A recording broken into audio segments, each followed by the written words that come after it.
يا أيها الذين آمنوا إن تنصروا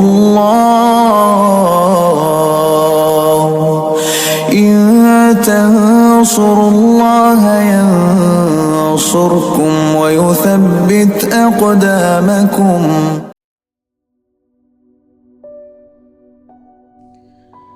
বিসমিল্লাহির রহমানির রহিম। আমার আব্বা মাওলানা আবুল কালাম আজাদ। আমার কাছে তাঁর পরিচয়, তিনি পৃথিবীর শ্রেষ্ঠ আব্বা, একেবারে শিশুদের মতো নির্মল হৃদয়ের মানুষ। কেউ যদি আমাকে দরদি বা দয়ালু শব্দের অর্থ জিজ্ঞেস করে, আমি বলি দরদি বা দয়ালু মানেই আব্বা। তার স্বদেশীরা তাঁকে চেনে, আন্তর্জাতিক খ্যাতিসম্পন্ন, গণমাধ্যমে যুগ ও জিজ্ঞাসার অবিসংবাদিত ইসলামী স্কলার, মজলুম মুহাজির, বর্ষিয়ান মনীষা মাওলানা আবুল কালাম আজাদ নামে। উল্লেখযোগ্য আলেম সমাজ বলেন তিনি কথার শিল্পী, কথার জাদুকর। বিজ্ঞজনেরা বলেন তিনি দূরদর্শী, তিনি বাংলার বাঘ। ইসলামের শত্রুরা পর্যন্ত বলেছে বাংলাদেশে যদি একজন আলেমকে হত্যা করতে হয় তবে সে হতে হবে মাওলানা আবুল কালাম আজাদ। আর মূর্খ ও উদ্দেশ্য প্রণোদিত পেইড সার্ভেন্টসদের কাছে তিনি ছিলেন রাজাকার, ধর্ষক, খুনি, নানান অপবাদে অভিযুক্ত। মাওলানা আবুল কালাম আজাদের জন্ম এক জমিদার বংশের পরিবারে। বহু বছর নিঃসন্তান থাকার পর তিনি ছিলেন তাঁর বাবা মায়ের বহু সাধনার সন্তান। তার জন্মের 7 বছর পর এক ছোট ভাই জন্ম নেন, কিন্তু তাকদীরের লিখন মাত্র 7 বছর বয়সেই তিনি হারান তার জন্মদাতা পিতা আব্দুস সালাম মিয়াকে। 3 মাসের ছোট্ট একটি ভাই আর 7 বছরের আবুল কালাম আজাদকে নিয়ে শুরু হয় এক যুবতী বিধবা মায়ের বদরের যুদ্ধ। জমিজমা ছিল অঢেল, কিন্তু দেখাশোনা করার কেউ ছিল না। ফলে ভয়াবহ অভাব অনটনের মধ্যে মায়ের যুদ্ধ চলতে থাকে। কিভাবে সন্তানদের মুখে খাবার তুলে দেবেন সেই দুঃসহ দুশ্চিন্তায়। এত অভাবের মাঝেও মায়ের প্রবল ইচ্ছা ছেলেকে লেখাপড়া শেখাবেন, কিন্তু কিভাবে? খাবারের জোগাড় করাই যেখানে অনিশ্চিত। উপায়ন্তর না দেখে সাহসী সেই বিধবা মা বুকের ভেতর পাথর বেঁধে সিদ্ধান্ত নিলেন দূর এক গ্রামের নামকরা মাদ্রাসার এতিমখানায় ভর্তি করবেন তার কলিজার টুকরো সন্তানকে। কষ্ট হবে সীমাহীন, কিন্তু মানুষ হবে, দুনিয়া আখিরাত চিনবে। বাঁচলে সাহসী ওমরের মতো বাঁচবে, শুধু বুকে আগলে রেখে অর্থহীন মানুষ বানাবেন না। 7 বছরের শিশুটি পাড়ি দিল দূর দূরান্তের এক মাদ্রাসার এতিমখানার উদ্দেশ্যে। সঙ্গে আল্লাহ ছাড়া কেউ ছিল না। জমিদার বংশের সন্তান, আত্মসম্মানবোধ প্রবল। এতিমখানার সাধারণ জীবন, দরিদ্র মানুষের সঙ্গে উঠা বসা, ঘুম খাওয়া কখনো কখনো তার সহ্য ক্ষমতার বাইরের বোঝা মনে হতো। তবুও মায়ের আদেশই ছিল তার পথনির্দেশ। ছোট্ট শিশুটি শুধু বুঝেছিল মা বলেছেন লেখাপড়া করতে, মা বলেছেন এখানে থাকতে, তাই আমাকে থাকতে হবে, লেখাপড়া শিখতে হবে। দিন, মাস, বছর পেরিয়ে সেই ছোট্ট শিশু বড় হতে লাগলো। ক্ষুধা, অসহায়ত্ব, কষ্ট সহ্য করার ক্ষমতা জন্ম নিল তার ভেতরে। একসময় সে নিজের দুঃখ ভুলে গিয়ে চারপাশের মানুষের কষ্ট দেখতে শুরু করলো। সহপাঠী দরিদ্র, এতিম, অসহায় বন্ধুদের প্রতিদিনের দুঃখ দুর্দশা তাকে নাড়িয়ে দিত। যদিও সেও ছিল অভাবী, তবুও ছোটবেলা থেকেই যেভাবে পারত সেভাবেই তাদের কষ্ট লাঘবে নিজেকে নিয়োজিত করত। লেখাপড়ায় ছিল অসাধারণ মেধাবী। অল্প সময়ে স্থানীয় গণ্যমান্য ব্যক্তি থেকে শুরু করে মাদ্রাসার বিজ্ঞ আলেমদের নজরে পড়ে গেলেন। তার উস্তাদগণ ছিলেন এশিয়া উপমহাদেশের প্রখ্যাত আলেমদের মধ্যে অন্যতম। সেই শিষ্য স্থানীয় এক আলেম, যাকে অন্যরা দূরদর্শী বলে বর্ণনা করতেন, একদিন ছোট্ট আবুল কালাম আজাদকে নিয়ে বলেছিলেন, সাবধান, তোমরা ওই ছেলের সঙ্গে কখনো অন্যায় করো না। সে একদিন আকাশের এমন এক উজ্জ্বল নক্ষত্র হবে যার আলো পৃথিবীর ঘরে ঘরে পৌঁছে যাবে। সময়ের প্রবাহে সেই শিশুটি যুবকে পরিণত হলো। সহপাঠীদের দুঃখ দুর্দশা দেখতে দেখতে একদিন নীরবে আল্লাহর সঙ্গে এক অঙ্গীকার করল। বলল, হে আল্লাহ, আপনি যদি আমাকে কোনোদিন ভালো অবস্থানে নিয়ে যান, তবে আমি আমার জীবনের দিনগুলো এতিম, অসহায়, দরিদ্র মানুষের জন্য ব্যয় করব। আল্লাহ সেই দোয়া কবুল করলেন। পরবর্তীতে মৌলানা আবুল কালাম আজাদ তাঁর স্ত্রীকে নিয়ে একটি এনজিও শুরু করলেন, মসজিদ কাউন্সিল ফর কমিউনিটি অ্যাডভান্সমেন্ট। নিজের শোয়ার ঘরে বসেই লক্ষ্য ছিল সেই অঙ্গীকার পূরণ করা। আজ ভিডিওতে যাদের দেখছেন তারা যেন এক ফুলের বাগান। আমার মা বলেন এটা তার হরেক জাতের, হরেক রঙের, হরেক সুগন্ধের গোলাপ বাগান। এক একটি গোলাপ এক এক রং, এক এক ঢং, এক এক সুবাস। এদের পৃথিবীতে কেউ নেই, পরিচয় নেই, পরিচয় শুধু একটাই, তারা আল্লাহর বান্দা। এর আগেও এমন বহু গোলাপ এই এনজিও মসজিদ কাউন্সিল ফর কমিউনিটি অ্যাডভান্সমেন্ট থেকে লেখাপড়া শিখে বড় হয়েছে, বিয়ে শাদী করেছে, ব্যবসা বাণিজ্য করছে, নিজেদের পরিবার নিয়ে সুখে শান্তিতে বসবাস করছে, আলহামদুলিল্লাহ। মৌলানা আজাদের উপর নেমে আসা চরম দমনপীড়ন ও জুলুম অনেক কিছু ভেঙে গুড়িয়ে দিয়েছে। তবুও তার চোখের পানির বরকতে আল্লাহ সুবহানাহু ওয়া তাআলা টিকিয়ে রেখেছেন এই মসজিদ কাউন্সিলকে। আপনারা সবাই আল্লাহর ওয়াস্তে মৌলানা আজাদের পাশে এসে দাঁড়ান। সেই 7 বছরের এতিম আবুল কালাম আজাদ আজ আবার মজলুম, জীবিত শহীদ, 80 বছরের এক প্রবীণ আলেম। যে অসহায় শিশুকে আল্লাহ সাহায্য করেছিলেন, আমার দৃঢ় বিশ্বাস আজও তিনি একইভাবে এই মজলুম মৌলানা আবুল কালাম আজাদকে সাহায্য করবেন। মৌলানা আবুল কালাম আজাদের জন্য আল্লাহই যথেষ্ট। হাসবুনাল্লাহু ওয়া নি'মাল ওয়াকিল। আর আপনারা যদি তাঁর পাশে এসে দাঁড়ান, সেটি হবে আপনাদের নিজেদের জন্য তৈরি করা এক শান্তির ফোয়ারা, এক অনিঃশেষ প্রবাহমান ঝর্ণাধারা, যার এক কুল দুনিয়া আরেক কুল জান্নাত, ইল্লা মাশা আল্লাহ। আল্লাহুম্মা সল্লি ওয়াসাল্লিম আলা নাবিয়িনা মুহাম্মদ। আল্লাহুম্মা সল্লি ওয়াসাল্লিম আলা নাবিয়িনা মুহাম্মদ। আল্লাহুম্মা সল্লি ওয়াসাল্লিম আলা নাবিয়িনা মুহাম্মদ।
হ্যাঁ হ্যাঁ, ইলমা ইলমা কোন ক্লাস? স্ট্যান্ডার্ড 3। স্ট্যান্ডার্ড 3। মাশাআল্লাহ মাশাআল্লাহ। আসসালামু আলাইকুম। বড় একজনকে পাওয়া গেছে। আকলিমা দাখিল পরীক্ষার্থী। দাখিল পরীক্ষার্থী। বাহ, আকলিমা, সুন্দর। কেমন প্রিপারেশন কেমন? আলহামদুলিল্লাহ। বসো বসো। ওয়ালাইকুম আসসালাম। কি নাম আপনার? ফাতিমা। বাহ, কোন ক্লাস? 5 এ। মাশাআল্লাহ। ওয়ালাইকুম আসসালাম। ক্লাস 9 এ। আখি। বাহ, চমৎকার চমৎকার। ওয়ালাইকুম আসসালাম। ক্লাস 9 এ। আরজিনা। বাহ, সুন্দর নাম সবগুলি। তো তোমরা ইউনিফর্মের বাইরে কেন? বড় হয়ে গেছি তাই? ও আচ্ছা আচ্ছা, এটাই ইউনিফর্ম। সুন্দর, সবগুলি বাচ্চা একসঙ্গে এক ড্রেসে এসেছে। আপনার নামটা কি যেন? আমি ভুলে গেছি। খাদিজা। হ্যাঁ, কোন ক্লাসে যেন? স্ট্যান্ডার্ড 2। আর আপনি? হ্যাঁ, আলফা ইসলাম। আলফা ইসলাম কোন ক্লাসে? স্ট্যান্ডার্ড 2। আমি কি আপনার নাম শুনেছিলাম? ওয়াসিফা। কোন ক্লাসে? প্লেতে। হ্যাঁ, good, very good.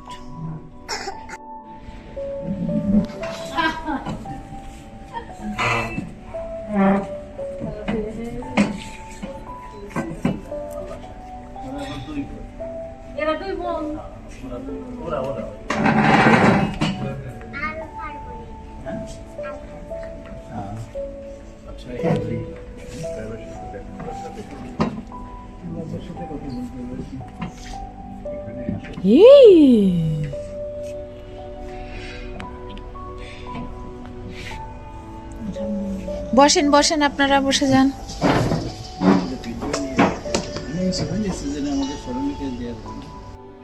This is their program actually. I'm their guest. We all are the host. Host.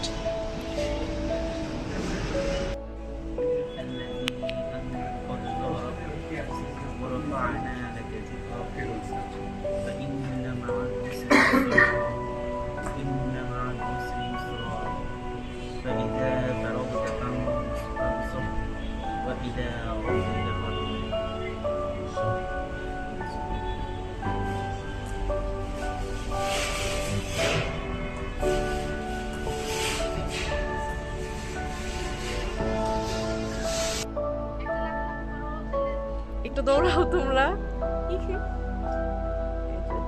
Zoom করে করে সবাইকে। এই যে উনি শুধু স্মাইল করে সুন্দর করে।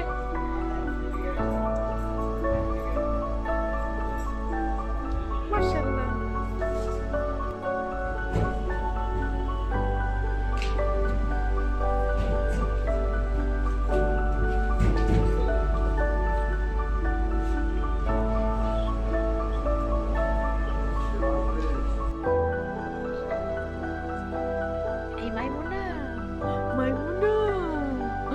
এই মাইমুনা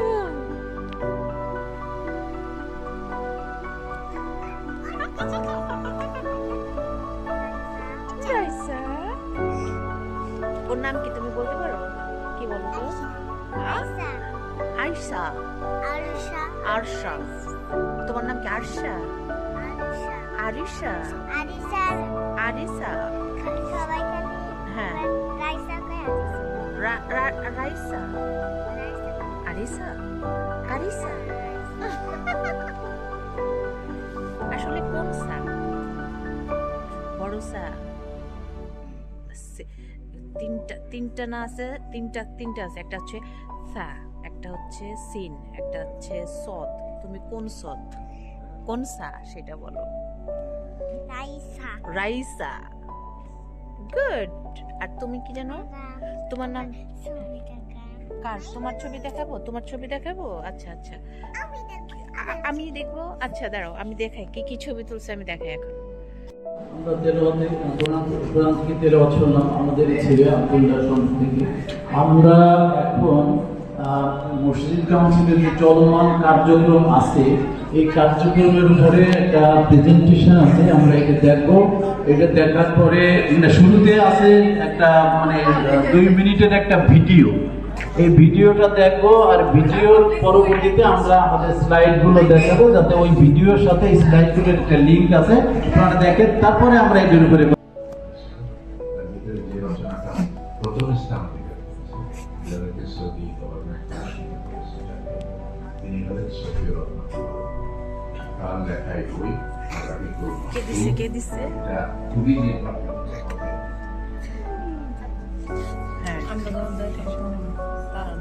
না, বিয়ে হয়ে গেছে মা, সবগুলো মা, বড় বড় ছেলে মেয়ে। এই দূরিতে যে কয়েকবার নিচ্ছে, দূরিতে কয়েকবার নিচ্ছে না যে ছবি।